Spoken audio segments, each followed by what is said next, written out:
Hello everyone and welcome back to Destiny. Bungie just had their second reveal stream, showing us all of the cool new stuff that we can earn in the April update. Their stream was less than an hour long, but they crammed it chock full of amazing announcements, and I'm going to try to break it down for you, as well as highlight some things that you might have missed. So let's jump right in, starting with some information about the new armor pieces. First up, we have the confirmation of a brand new way of customizing your appearance with Chromas. Chromas are consumable items that you can apply to your armor piece. Depending on which color chroma is applied, your armor piece will then glow that color. Chromas are available in 4 different colors: white, yellow, blue, and red. Now you won't be able to select any color you want right off the bat. The gear actually drops with a random color slot already selected. So for instance, on stream we saw him get a helmet with a white slot available. That means that he can apply a white chroma to that slot to make the glow active. However, if you don't like the color your armor drops with, you can actually re-roll it for 100 glimmer. You are re-rolling the slot, you still need to apply the actual chroma consumable. And it looks like you're going to be able to attain these chroma pieces from a sterling treasure, and we'll talk about that in just a moment. I think chromas are a really cool idea, and I can't wait to see how they look in dark environments like King's Fall. Now, as far as the new actual gear sets, we have some new ones from the faction vendors. They didn't mention anything about the Crucible or Vanguard handlers, but at least the new faction gear looks pretty cool. Aside from that, they showed us 2 brand new sets of armor. First up is the Desolate set of gear. It's what we saw in screenshots before that made your Guardian look like Taken. So it turns out it's not a shader, but it is a armor set you need to collect.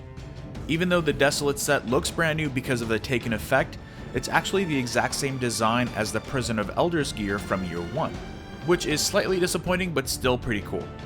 But if you're looking for something that is a brand new design, they have the new Spectre set of gear. This is the same armor set we saw in screenshots before, and I have to say I'm pretty excited for this simply because everything looks clean and shiny and nothing is torn or ragged, which is something that I've kind of complained about for a while. Both the Spectre and the Desolate set are available as random drops by consuming a Sterling Treasure. The Sterling Treasure behaves exactly like the SRL kit, where consuming it would give you a random sparrow and some horns. The Sterling Treasure, on the other hand, has a chance of dropping up to 3 items. So what else can you get from the Sterling Treasure? Well, let's take a look. If we look at the screenshot here in front of us, we can see we have that Desolate set as well as the Spectre set, and it looks like you're going to be able to get one of these items guaranteed with every Sterling Treasure. An interesting note is while the Desolate set is specific for your class, you might get something from the Spectre set that is not for your class. However, the nice thing is that they mention that if you don't like one of the armor pieces you get from the Sterling Treasure, you can dismantle it into a chroma. In addition to the 1 guaranteed item, you can get up to 2 items from a possible items category. So let's take a closer look at these possible items. The first row show all of the class items available in the Spectre and Desolate set. Next, we have consumable items that grant you reputation boosts with the Vanguard, Crucible, and House of Judgment. Next up, we have a couple of ships, and it looks like we have our first Taken ship. Here is a screenshot of that Taken ship just for a bit more detail. This ship definitely looks pretty cool and I can't wait to get my hands on it. Next up we have a empty purple box that is just the Sparrow. And finally we have the 4 different color chromas.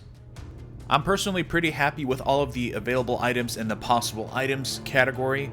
At first I was thinking that the class items would get annoying to get over and over again, but since you can dismantle them into chromas, I'm not too worried about it. Aside from that, I hope there's some algorithm so once you get the ships and sparrows, you don't have it available in the loot pool anymore. So now that we know what a Sterling Treasure is, how do we get it? Well, it turns out there's lots of ways of getting a Sterling Treasure. First and foremost, you're going to get 1 for free every week in your Postmaster. I think this is a really smart move, and I think it's going to ensure everyone to log in at least once a week to check with the Postmaster. The next way to get it is going to be by defeating the Challenge of Elders. You'll get it for the first time you run it that week. And the last place to earn it is going to be once per week in the featured Crucible playlist. So just by playing the game, you're going to be able to obtain at least 3. It also looks like something that might drop as a Nightfall reward, but I don't know if there's been confirmation about that just yet. Now I stress the word earn because there's actually one more way of getting a Sterling Treasure, and that's going to be through the Eververse Trading Company. Yes, in a somewhat controversial turn of events, we can buy a sterling treasure for 200 silver. The only reason this is controversial is because it also includes the Desolate and Spectar armor sets. Although they drop at 3 light similar to the SRL gear, meaning that you still need to infuse it all the way up using gear that you've earned, there is still the issue of the armor perks that happen to roll when you get it. Personally, I don't think armor perks are that special. Now, if it was a weapon that would drop with a special god roll that you can infuse up to 330 light, that would be a different story. Overall, it's not that big of a deal. I can guarantee you that I will purchase at least probably 10 different sterling treasure packages, of course for the purposes of science. Not at all that I have a very addictive personality and I want to get my hands on everything. Although my only caveat for this is that the armor shouldn't dismantle into legendary marks. If they do that, then you can pretty much pay 200 silver for 3 legendary marks, which would go against the morality of the Eververse Trading Company and you would be introducing pay to win. What are your guys' thoughts on this sterling treasure?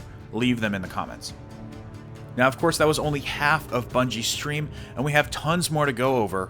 So for the sake of time, I'm going to leave that for the next video. But before I go, here is a quick list of some of the highlights, just in case you missed the stream. Year 1 weapons like the Dr. Nope or the Zombie Apocalypse are returning at Year 2 Light. Taken weapons will be dropping from the new Winter's Run Strike.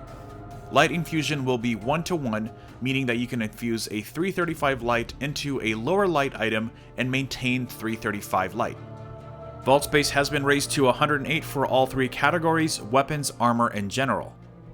There will be a significant increase to faction reputation gains. Last but not least, you can change the transparency of your heads-up display or even hide it completely. So be sure to tune in tomorrow for my video on these topics. Drop a like if you can, and subscribe for more Destiny content. And I will see you all next time.